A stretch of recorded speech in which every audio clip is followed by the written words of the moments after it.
Bueno, está con nosotros acompañándonos en estudios Lilian Kellenberger, a quien tenemos el gran placer de recibir en el programa. Bienvenida, Lilian, gracias por estar. Hola. Es un gusto contar contigo. Y conocer tu historia, ¿no? Esta historia que se llama Mi Renacer. Es un libro que ahora vamos a estar hablando y lo decíamos hoy más temprano. Decía que a raíz de un accidente fatal que tuvo, descubrió lo que es la vida después de la muerte. Una hermosa mañana de enero de 2016, mientras tomaba mate, recibí el mensaje que debía reescribir mi historia y contar todo lo que me sucedió en estos últimos años hasta el presente. Pensé, mi vida cambió tanto que vale la pena contarla. Y acá estamos para Entonces, ¿cómo te presentás? ¿Sos una resiliente? ¿Sos una escritora? ¿Sos una guía? ¿Sos alguien que ayuda a otras personas con tu historia de vida? ¿Cómo te presentás? Y me despierto. A ver, yo me presento como una persona común y corriente como todo el mundo, que le pasan cosas como le pasan a muchas otras personas que tienen diferentes despertares, ¿no? Yo creo que en mi caso desperté por un accidente a los 40 años, así que hace muchísimos años ya de esta situación. ¿Qué te pasó? Un accidente de tránsito. Ajá. Donde yo iba manejando y falleció la persona al lado mío. Y me llevó a situaciones muy difíciles, a una depresión, a no querer vivir, a pasar por situaciones de crisis de pánico, muy mal, hasta que, bueno, tengo un despertar ahí a los 7 meses después del accidente, que lo cuento en el libro, y voy contando ahí mi historia a medida que me fueron pasando las cosas. Cuando vos decís despertar, ¿a qué te referís? ¿Es una revelación? ¿Es el salir de un estado en el que te encontrabas? ¿Un estado físico, psíquico? Despertar le llamo a que yo vivía una vida normal. Para mí lo normal era mi casa, el trabajo, mi familia, mis hijos, como la vive hoy muchísimas personas que viven una vida normal y que están como que estamos en eso, y la vida es esto, es lo que vemos, es lo que tocamos, es lo que sentimos, y como que no existiera otra realidad aparte de esta. Entonces es como estar viviendo una vida acá abajo, digo yo acá en la tierra, ¿no? Sin pensar que existe otra realidad. ¿Otras dimensiones? Sí, otra realidad paralela a esta. Y para mí, la gente se moría y se moría. Y yo no tengo ideas religiosas ni nada. Y para mí las personas que morían, se morían y punto, se terminaba la historia. No había más nada del otro lado. ¿Y qué pasa hoy? Y hoy, ¿O cómo lo ves vos? Y cómo lo veo yo, después de lo que me pasó, fue un shock para mí la situación del accidente, y fue un shock para mí entender que la persona que murió en el accidente, después tomé contacto con esa persona, con la cual viví 6 años. ¿Era tu pareja? Era, en ese momento, no era mi pareja realmente. Lo cuento ahí en el libro, para no decir palabras muy fuertes. Uh-huh. Y me llevó a entender que no existía la muerte, ¿no? Después que tomé contacto, empecé a ver y empecé a aprender que había otra realidad paralela a la que nosotros vivimos. Y yo creo que esto que me pasó a mí le pasa a mucha gente. Lo que pasa es que la gente no habla, no dice los contactos que tiene. Y bueno, para mí ¿Por vergüenza, por temor a que no le crean? ¿Por qué? Y porque todavía seguimos en un mundo que tiene bastantes tabúes, ¿no? Bastantes condicionamientos con respecto a las creencias. Entonces es como que es esta vida y no hay otras vidas, y como que tenemos que basarnos en esto, y creo que es una forma de mantenernos acá abajo y no darse cuenta hasta el momento que salís del cuerpo que hay otra vida, que en sí no morimos. Y cuando vos decís que, estableces un contacto con esa persona que ya no está en este plano, ¿lo haces porque vos buscaste las herramientas, porque vos sos un ser elegido? No. ¿De qué manera alguien que sostiene algo como lo que sostenés vos, que como tú lo has dicho, hemos escuchado a muchísimas personas narrar historias similares, de qué manera se ponen en contacto con ese otro plano? Funciona así. No es que vos te pongas en contacto, ellos se ponen en contacto. Ahí cambia la historia. No es que yo haya buscado porque... Vinieron hacia vos. Sí. No, yo jamás jamás hubiera hecho esto, jamás hubiera hablado de esto, a como era yo totalmente cerrada a todo esto. Si vos me decías en esa época Reiki, yo me hubiera reído, porque no, no creía absolutamente en nada. Yo siempre decía ver para creer, no existe otra cosa. ¿No creías en las transferencias de energías, por ejemplo?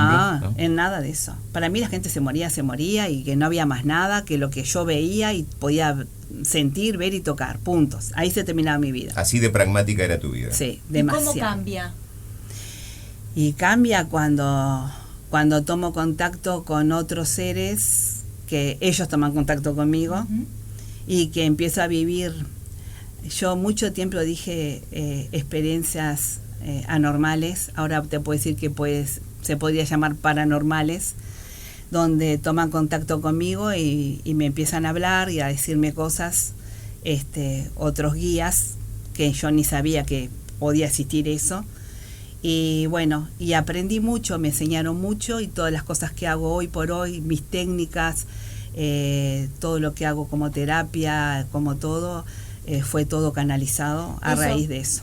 Vos hablás de que tus técnicas no es que te hayas formado, que tus No. técnicas fueron como autodidactas, ¿no? Sí. Contanos de eso. Bien, no tengo ningún estudio ni ninguna formación en nada. Nunca hice Reiki, nunca hice nada de nada. Nunca fue mi intención, ver cómo vivía yo, nunca se me hubiera ocurrido entrar en todo esto.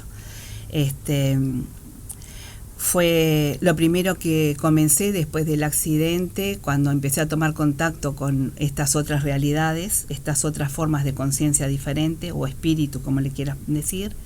Me dediqué varios años a hablar con personas fallecidas, hacía reuniones, las personas iban, y ahí hablaba con las personas que habían fallecido y les transmitía mensajes a los deudos. Sí. Es decir, hacías lo que se llama de medium, ¿esa palabra ahí es correcta? Va. Se podría decir que hacía de medio o de medium, como dicen ustedes, transmitiéndole lo que las personas le querían decir a esas otras personas que todavía estaban acá. Y bueno, y comencé con todo eso, después comencé con regresiones a vidas anteriores, y ahí es donde empiezo a formar una técnica que se llama desprogramación de implantes emocionales, en lo cual es muy dinámica, donde la persona va a la causa emocional, donde está el conflicto, que puede ser en esta vida, en la panza de la madre o en una vida anterior. Cuando vos encontrás la causa, empezás a entender que todo lo que hoy vivís es efecto de esa causa. ¿Y qué pasa si disuelvo la causa? Se termina el efecto. ¿Estamos hablando, por ejemplo, de dolores? De dolores, de todo lo que es físico, de todo lo que es emocional. Traumas, adicciones también, que es otro tema que estamos ahora entrando más fuerte en que las personas, hay muchas personas que están sufriendo adicciones, y es porque las personas necesitan una válvula escape. Entonces buscas una adicción que puede ser no solamente la droga, el alcohol, la comida, el sexo, el juego. Hay muchísimas formas de encontrar válvulas de escape. El deporte, hay personas adictas al deporte, por ejemplo, adictas al trabajo. Buscamos válvulas de escape para poder sobrellevar o sobrevivir. Entonces, entender por qué hacemos estas cosas y de dónde viene esto nos permite encontrar la causa emocional para resolver el conflicto. Y eso ayuda muchísimo a liberar en diferentes situaciones, ¿no? En tu libro, aparte de presentar tu historia que se llama Mi Renacer, ¿sugerís técnicas? Sí, hay dos técnicas que son claves, que son canalizadas por mí. Una es esa, la que recién mencioné, desprogramación de implantes emocionales, que es ir a desprogramar el implante que está en nosotros de ciertas emociones. Y la otra son constelaciones cuánticas, que no tienen nada que ver con las constelaciones común y corriente que existen hoy de Hellinger u otras. Son más bien almáticas, va muy ahí conectado para que las personas puedan entender y ver que no solamente hay que sacar o hay que ordenar la vida con las cosas que nosotros traemos de atrás, ¿no? De personas, nuestros abuelos, todos, digamos, todos los patrones, todo lo que nosotros traemos de atrás, todos los mandatos, ¿verdad? Que traemos de atrás. Hay otras cosas también energéticas que vienen de atrás. Lilian, vos decías que estos seres que desde otra dimensión, por llamarlo de alguna manera, decías cada uno le pondrá el nombre que quiera, le llamará espíritus, entidades o como lo que quieran, le pongas, sí. se ponen en contacto contigo. Se ponen en contacto contigo o con las personas que han vivido experiencias similares a las tuyas con un propósito a cumplir, y una vez cumplido ese propósito ya no vuelven a aparecer en tu vida, no, o vos seguís en contacto con ellos. Seguís siempre en contacto, lo que ellos cambian. O sea, nosotros cambiamos los guías. Vos iniciás con, ellos te inician en diferentes cosas, y cuando vos vas llegando a cumplir esas etapas, vienen otros con otras cosas, y vamos cambiando de guías. ¿Y estos guías habían tenido algo que ver en tu vida, en tu anterior plano, o en el anterior plano en el que convivieron? Por ejemplo, ¿es alguien a quien vos conociste, o no necesariamente quien se aparece en tu vida como guía desde esta dimensión es alguien a quien vos conociste? Bien, sí, la pregunta es si es alguien, algún abuelo fallecido, por que ejemplo, un familiar, un vínculo, alguien con quien quedó algo pendiente, un amigo a quien de repente al momento de perecer no pudiste decirle algo que querías decirle. Perfecto. En mi caso no. En mi caso no. Son otros seres que vinieron y bueno, a decirme que tenía una misión, que sobrevivía al accidente. Yo tendría que haber muerto en ese accidente. Estuve inconsciente igual muchas horas, y tendría que haber muerto en ese accidente. Y bueno, y lo que ellos dijeron, que mi misión es despertar conciencia, sabiduría y entendimiento. Esas 4 palabras fueron lo que me marcó, y bueno, y de ahí comenzó. ¿Todos tenemos una misión? Bien, qué buena pregunta. Tenemos un propósito. Nadie cae aquí en un paracaídas y dice, ay, bueno, vine. No, tú tenés una misión. Tú estás haciendo una misión ahora, en este momento. No necesariamente tiene que ser una misión de decir voy a pasar energía o voy a hacer, no. Nosotros tenemos misiones en la vida porque podés venir a ser un médico, podés venir a ser un abogado, podés venir a ser un locutor, como en tu caso. Y bueno, cada uno viene a hacer algo, y de ese algo siempre nos rodeamos de personas en la cual de alguna forma los vamos a ayudar. Es que estamos en los núcleos que tenemos, cada uno está donde tiene que estar para poder hacer algo que suma, ¿no? Vamos a decir que el libro se puede conseguir, ¿cómo lo conseguimos? Mira, lo pueden conseguir impreso. Sí, impreso. ¿Dónde se compra? En este momento no lo tengo en las librerías, lo pueden conseguir en donde yo tengo el centro. Tengo un centro en 18 de Julio y Minas, Centro Aigurú. Lo pueden bajar directo de la página web. Está gratuito ahí. Sí. ¿Cómo gratuito. Es la página web? www.aigurú.com.uy. ¿Aigurú va con Y? Sí. Así como se escribe. ¿Qué significa Aigurú? Bien, Uruguay, dalo vuelta. Bien. Es la otra cara de Uruguay. Para mí sería Yaugurú, pero es la otra cara de Uruguay. Es como que Uruguay, no es en guaraní significa que está el maestro en cada uno de nosotros.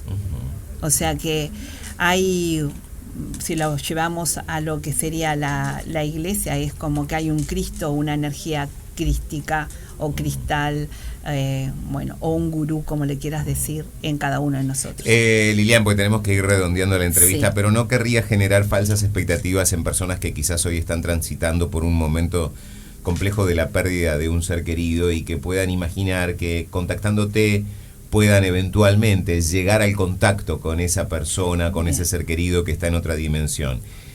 Eso, si alguien te llama y te dice, mira, estoy pasando por este duelo y me gustaría intentarlo, no es la idea. ¿Cómo respondes? Bien, no es la idea. Porque sé que va a haber mucha gente que seguro va... No es la idea. Eso no. Lo hice durante mucho tiempo y justamente entendí esto, que a las personas las tenés que ayudar a que puedan salir, a que puedan sanar, a que puedan revertir eso.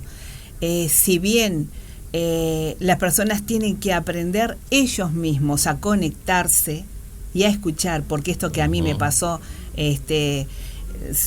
porque de alguna forma vine a un despertar de conciencia, pero todos pueden hacerlo, todos pueden tomar conciencia y contacto. Bien. Y no es algo que yo me estaría dedicando a hacer en Está este bien. momento. Es importante decir esto porque sé que mucha gente seguro, e insisto, el dolor puede movilizar a hacer una solicitud de estas características y a veces cuando no se logran este tipo de cosas puede ser aún peor el dolor por no haberlo logrado que el dolor que se está viviendo en este tiempo de duelo. Y lo otro que te quiero preguntar, vos dijiste, tuviste un siniestro de tránsito que te tuvo al borde de la muerte, pero aparecieron estos seres que te dijeron todavía tenés una misión para cumplir. Sí. Cuando uno sale de este plano, o como quieran decirle los oyentes, cuando uno llega al final de su vida física, al Sí. momento del fallecimiento, ¿es porque cumplió entonces la misión? Bien, buena pregunta. Nosotros cuando nacemos venimos con un programa a cumplir. A veces ese programa lo podemos cumplir y muchas veces no. Muchas veces nos perdemos en el camino. Vos imaginate que vos tenés un destino, ¿no? Vas hacia un lugar. Pero vos en ese camino vos elegís, porque tenés otras calles, otros lugares, que vos decís, me gustaría ir por este lado o por este otro. Todos elegimos. Y en esas elecciones que hacemos, que es el libre albedrío de nosotros, donde también elegimos, el libre albedrío está de alguna forma condicionado con nuestro destino. Entonces nosotros acá podemos decir, bueno, voy a llegar acá, pero puedo ir por este camino, puedo ir por esto otro. Entonces hay caminos más dolorosos y menos dolorosos.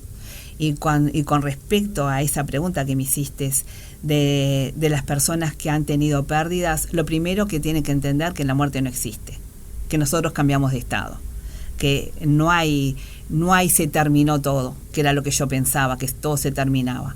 Las personas continúan su viaje, continúan su camino, ¿tá? ¿Esto aplica para la muerte de un bebé, por ejemplo? Sí, tengo cantidad de historias que también he entendido justamente por qué muere un niño, porque nosotros pensamos que las cosas son injustas, pensamos que Sí. todo está mal, Sí. pero cuando empezás a abrir y empezás a darte cuenta muchas cosas, a veces hay almas que vienen un corto plazo a cumplir algo que les quedó pendiente, pero a su vez no es solamente eso, sino lo que dejan, Claro. Ujú. lo que mueven. Vamos a decir que el centro Aigurú, que se llama así, Aigurú, Con va Y, con Y, sí. exactamente, está en la avenida 18 de julio, 1645. Vamos al teléfono. Sí, Sí, porque además aprovechamos para las personas que nos están haciendo Sí. llegar preguntas a nosotros, Que en todo sí. caso, que le envíen WhatsApp a Liliano, que lo llamen al ¿Querés centro. dar? sí, O es el celular que yo Sí. tengo de la secretaría, que es quien Dale, va a recibir el mensaje. decinos. 094 Sí. 559397. 094-559397, ¿está bien? Sí, perfecto. Perfecto. ¿Sabes que quedamos pendientes de hacer la transmisión en vivo porque nos piden que la hubiéramos hecho a través de Instagram, porque la quieren conocer a Lilian? No va a faltar oportunidad de que nos visite de vuelta. Seguro. Gracias por haber venido, un Gracias. verdadero placer. Muchísimas gracias por a compartir tu ustedes. historia, ¿eh? Muchas Placer. gracias a ustedes por esta atención. Bienvenida. Gracias. Bienvenida.